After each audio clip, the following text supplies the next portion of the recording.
आज बॉस से मुझे बात करनी ही होगी। चिंटू ने मुझे कहा है कि न्यू ईयर आ रहा है, उसको फायरवर्क पटाखे चाहिए। चिंटू तो अभी छोटा है, नादान है, वो कहाँ जाने कि मेरे हाथ में तो कोई पैसा नहीं है, सारे पैसे उसके स्कूल फीस भरने में लग गए। लेकिन मैंने मम्मा पापा से प्रॉमिस किया था कि मैं चिंटू की हर ख्वाहिश पूरी करूंगी। मैं बॉस से कह कह के थक गई हूँ कि बॉस मुझे इस मंथ की सैलरी एडवांस में दे दीजिए, लेकिन बॉस मेरी बात सुनते ही नहीं है। पूरे दिन मुझसे काम करवाते हैं। बॉस को भी तो हमारे बारे में सोचना चाहिए ना, हम उसके एम्प्लॉयज हैं। अगर मैंने चिंटू के लिए फायर का इंतजाम नहीं किया तो वो मुझसे नाराज हो जाएगा, कहेगा दी आपने मेरे लिए किया ही क्या है। मैं उससे कह कह के थक गई हूँ, चिंटू तुम्हें न्यू कपड़े बना के दूंगी।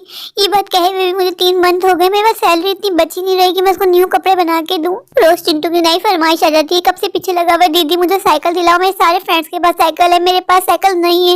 मैं उसको क्या कहूँ, चिंटू कुछ टाइम के लिए रुक जाओ, मेरे पास इतनी सैलरी नहीं बचती कि मैं तुम्हें साइकिल दिला सकूँ।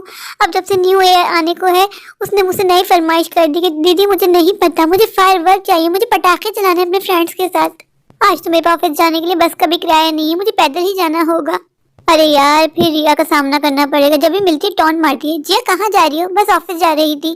फिर चिंटू ने कोई नई फरमाइश कर दी होगी, हाँ यार उसको पटाखे चाहिए, तुमने ना अपने भाई को सर पे चढ़ाया है, सुधारो अपने भाई को, बिगड़ जाएगा इस तरह। तुम उसकी हर ख्वाहिश पूरी करती है, उसको महंगे स्कूल में करवा दिया है, घर के पास वाले स्कूल में करवा देता तो आधे से ज्यादा सैलरी बच जाए। नहीं यार, मैं चाहती हूँ मेरा भाई पढ़ लिख के इंजीनियर बने, डॉक्टर बने। चलो रिया तुम चलो, मैं भी चलती हूँ, मुझे बहुत लेट हो रहा है। जब भी मिलती है ना कड़वी ही बातें करती है, जब मुंह खोलती है जहर उगलती है। मैंने कैसे उधार मांगा है जो मुझे इतनी सारी बातें सुना के चली गई। जब भी मिलती है ना मेरा मूड खराब कर देती है।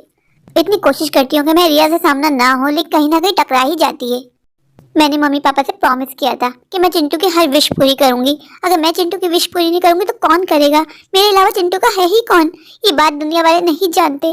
जब भी ये लोग मिलते हैं दिल दुखाने वाली बात करते हैं, ये नहीं सोचते कि किसी का दिल टूट जाएगा। हौसला अफजाई तो करते हैं नहीं और 2-4 बातें सुना के चले जाते हैं। हम गरीबों की भी क्या लाइफ है, सारी जिंदगी इन लोग के टॉन्ट सुनते रहो, इन लोग की बातें बर्दाश्त करते रहो, सिर्फ इस बेस पे कि हम गरीब हैं। क्या गरीबों की इज्जत नहीं होती? गरीबों की सेल्फ रिस्पेक्ट नहीं होती? जो कोई आता है अहमद तहमद सुना के चला जाता है। कभी कभार तो मेरा भी दिल चाहता है काश मैं भी पढ़ाई कंप्लीट करती, मैं यूनिवर्सिटी जाती, मुझे पढ़ाई करने का कितना शौक था। पर मम्मी पापा की इस दुनिया से जाने के बाद सारी जिम्मेदारी मेरे ही कंधों पे आ गई। चिंटू तो अभी बहुत छोटा है, उसे क्या पता जिम्मेदारियां क्या होती हैं, और मैं चिंटू पे अभी जिम्मेदारी डालना भी नहीं चाहती। मैं नहीं चाहती कि जैसे कम उम्र में मेरे ऊपर जिम्मेदारियां आ गई हैं वैसे चिंटू के ऊपर भी आ जाएं। मैं चाहती हूँ मेरा भाई पढ़े लिखे इंजीनियर बने, डॉक्टर बने, मम्मी पापा को प्राउड फील करवाए। इतनी तेज धूप में ये सविता आंटी रामू काका के गार्डन में क्या कर रही है? जाके पूछती हूँ, अगर कोई हेल्प होगी तो मैं कर दूंगी। मुझे सविता आंटी को देख के बहुत अफसोस होता है, उनके बच्चे उन पे कितना जुल्म करते हैं। इस उम्र में सविता आंटी को काम करना पड़ रहा है। जब मैं सविता आंटी को इस उम्र में काम करके देखती हूँ मेरा दिल अंदर से बहुत दुखता है। पता नहीं कैसे बच्चे, माँ बाप पूरी जिंदगी बच्चों को बिठा के खिलाते हैं और जब माँ बाप इस उम्र में पहुंच जाते हैं तो बच्चे माँ बाप को घर से निकाल देते हैं या फिर बोलते हैं जाओ पहले पैसा कमा के लाओ फिर हमारे घर में आके रहना। बेचारी सविता आंटी के दोनों बेटे बहुत बुरे हैं, कभी माँ का ख्याल नहीं करते। बेचारी पूरे दिन लगी रहती है काम में। लगता है कोई काम पकड़ लिया इन्हें रामू काका के यहाँ। जाके पूछती हूँ सविता आंटी अगर कोई हेल्प चाहिए तो बताएं, मैं आपकी हेल्प कर देती हूँ। इससे पहले तो मैंने सविता आंटी को रामू काका के गार्डन में नहीं देखा। सविता आंटी आप यहाँ कैसे, सब ठीक तो है ना? अगर आपको कोई हेल्प चाहिए तो मैं आपकी हेल्प कर सकती हूँ। नहीं नहीं बेटा, तुम्हारा बहुत बहुत शुक्रिया। सविता आंटी आप यहाँ क्या कर रही हैं?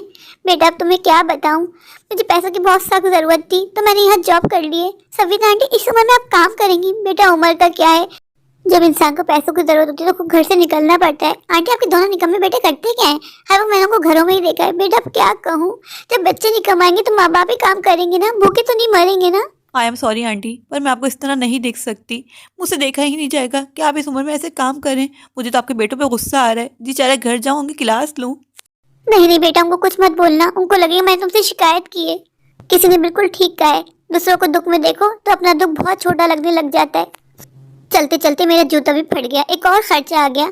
आज ऑफिस पहुंचते ही बॉस से कहूंगी कि थोड़ा सा कोऑपरेट करें, प्लीज मुझे एडवांस सैलरी दे दीजिए, मुझे बहुत जरूरत है। मैं चिंटू को इस बार नाराज नहीं कर सकती, उसने मुझसे सिर्फ पटाखे ही तो मांगे कि दी नया साल मैं भी पटाखे फोड़ूंगा। ये तो बच्चों का हक होता है, बच्चों की खुशी होती है इसमें। अगर आज पापा जिंदा होते क्या चिंटू की ख्वाहिश पूरी नहीं करते ना, तो मैं तो उसकी दी हूँ, मेरा तो पूरा हक बनता है चिंटू की हर ख्वाहिश पूरी करने का। चिंटू मुझसे नहीं कहेगा तो किससे कहेगा? बॉस का घर आने वाला है, बस बॉस मुझे घर पे मिल जाए। बॉस वैसे अपने एम्प्लॉय से घर पे नहीं मिलते, पर मैं क्या करूं, ऑफिस में बॉस को टाइम ही नहीं मिलता मुझसे बात करने का। मैं बॉस के घर आ तो गई हूँ, बस गार्ड्स मुझे अंदर जाने दें। सुना है बहुत ज्यादा सिक्योरिटी है बॉस के यहाँ। जिया तुझे हिम्मत करनी होगी और बॉस से आज ही बात करनी होगी। तो यहाँ आके अपने कदम पीछे नहीं कर सकती, पर मैं क्या करूँ, मुझे बहुत डर लग रहा है। बॉस कितने गुस्से वाले हैं और कितने बदतमीज भी हैं, लिहाज भी नहीं करते कि हम उनके एम्प्लॉयज हैं। इसी वजह से मैं बॉस के घर आई हूँ। ऑफिस में बिल्कुल लिहाज नहीं करते, सारे एम्प्लॉयज के सामने हमारी बेइज्जती कर देते हैं। हमारी भी सेल्फ रिस्पेक्ट है। बॉस ने कितना बड़ा घर बना लिया है, इसमें हमारी भी तो मेहनत है ना। अगर हम कमा के दे रहे हैं तभी बॉस ने अयाशियां कर रहे हैं, तो मजे कर रहे हैं और अपने एम्प्लॉयज को बोनस कुछ भी नहीं देते। बॉस एक नंबर ही कंजूस इंसान है, ऊपर से हमारी सैलरी में से हर महीने कुछ ना कुछ बोल के काट लेते हैं। ये तक नहीं सोचते हमें पैसों की कितनी जरूरत होती है। वाह कितना शानदार घर है। मैं तो जिंदगी में पहली बार इतना बड़ा घर अपनी आंखों से देखा है।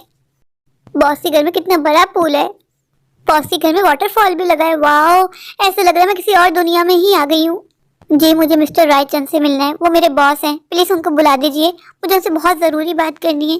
मैम सर अभी नहीं मिल सकते, वो मीटिंग में बिजी हैं, प्लीज बुला दीजिए। मैम सर अभी बिजी हैं, अभी वो नहीं मिल सकते, आपको कुछ टाइम वेटिंग में बैठना होगा। ठीक है मैं यही वेटिंग में बॉस का वेट करती हूँ, प्लीज उनको जरूर मिलवा दीजिएगा मुझसे। जिया तुम यहाँ क्यों आई? बॉस मुझे पैसों की बहुत ज्यादा जरूरत है। मैंने ऑफिस में कई बार आपसे बात करने की कोशिश की, पर शायद आप बिजी थे, इसलिए आपने मुझसे बात नहीं की। मेरे पास फालतू टाइम नहीं है तुम जैसे लोगों के मुंह लगने का। कितनी बार बोला कोई काम हुआ करे तो मेरी मैनेजर से बोल दिया करो। मैं क्या हर किसी से मिलता फिरूंगा? बोलो क्या काम है जिया, आइंदा से मेरे घर आने का सोचना भी नहीं। आई एम सॉरी बॉस, पर मुझे पैसों की बहुत ज्यादा जरूरत है। प्लीज मुझे एडवांस सैलरी दे दीजिए। मेरा छोटा भाई है, न्यू ईयर आने वाला है, उसको फायर वर्क करना है, उसके लिए मुझे पैसे चाहिए। जो सैलरी दी थी उसका क्या किया तुमने? बॉस लास्ट मंथ की सैलरी से तो मैंने भाई की स्कूल फीस जमा करवा दी, उसमें पूरी सैलरी लग गई है। इसलिए कहते हैं अपने औकात में रह के स्कूल में एडमिशन करवाना चाहिए था। किसने कहा था बड़े बड़े स्कूलों में एडमिशन करवाती फिरो? मेरे पास पैसे दरख्त पे नहीं उगते हैं। जितना तुम काम करती हो उससे कहीं ज्यादा तुम्हें मैं सैलरी देता हूँ, और एडवांस सैलरी मैं किसी को भी नहीं देता, अपने किसी एम्प्लॉयज को नहीं। तुम कोई स्पेशल हो? चली जाओ यहाँ से, तुम्हें कोई एडवांस सैलरी नहीं मिलेगी। अपने औकात के हिसाब से अपने भाई का एडमिशन करवाओ, कोई छोटे चौल वाल के स्कूल में। इतने बड़े स्कूल में एडमिशन करवा दिया और आ गई मेरे पास मुंह उठा के। सर मुझे एडवांस सैलरी चाहिए। बॉस इस तरह आप मेरी बेइज्जती नहीं कर सकते, मेरी भी सेल्फ रिस्पेक्ट है। अगर तुम्हारी इतनी सेल्फ रिस्पेक्ट होती है तो कभी मुंह उठा के मेरे घर नहीं आती। चली जाओ यहाँ से, मेरी फ्लाइट है, मैं रेडी होने जा रहा हूँ। मुझे अपने बच्चों को दुबई लेके जाना है। मेरे बच्चों को न्यू ईयर इस बार दुबई में मनाना है। बॉस ने तो पैसे देने से साफ इनकार कर दिया। अब मैं चिंटू से क्या कहूंगी, फिर मेरे बेचारे चिंटू का दिल टूट जाएगा। मैंने उससे कहा था कि तुम्हारी दी जरूर तुम्हारे लिए पटाखे लेके आएंगी। जब चिंटू मुझसे पूछेगा दी पटाखे कहाँ हैं, तो मैं उसको क्या जवाब दूंगी। मैंने सोचा था कि अगर बॉस ने मुझे एडवांस सैलरी दे दी तो मैं चिंटू को सरप्राइज दूंगी, न्यू ईयर पे उसको साइकिल गिफ्ट कर दूंगी, वो कितना खुश होगा। पर बॉस ने मुझे पैसे देने से साफ इनकार कर दिया। अब मैं किसके पास जाऊं? चिंटू भी स्कूल से आने वाला होगा, उसका पहला सवाल यही होगा दी पटाखे कहाँ हैं। दी आपने तो मुझसे कहा था कि जब मैं स्कूल से आ जाऊंगा तो आप पटाखे लाके रखेंगी। दी मुझे तो घर में कहीं पटाखे नजर नहीं आए। चिंटू मेरे भाई आई एम सॉरी, मैं पटाखे नहीं खरीद पाई। दी मुझे आपसे बात ही नहीं करनी, आप हमेशा झूठ बोलती हो, मुझे आपके साथ रहना भी नहीं है। आज रात न्यू ईयर है, मेरे तमाम दोस्त फायरवर्क करेंगी, मैं क्या उनका मुंह दिखता रहूंगा? मैं कोई पटाखा नहीं चलाऊंगा। चिंटू तुम यकीन करो, मैंने बहुत कोशिश की कि कहीं से मुझे पैसे मिल जाएं, मैं तुम्हारे लिए पटाखे खरीद लूं, पर किसी ने मुझे पैसे नहीं दिए। आई एम सॉरी मेरे भाई। रह दीजिए दी, आप हर साल मुझसे प्रॉमिस करती हैं और हर साल प्रॉमिस तोड़ देती हैं। चिंटू मैं तुमसे प्रॉमिस करती हूँ नेक्स्ट ईयर मैं तुम्हें पहले ही फायरवर्क लाके दे दूंगी पटाखे। बस इस साल अपनी दी को माफ कर दो, मैं तुम्हारे लिए पैसे अरेंज नहीं कर पाई।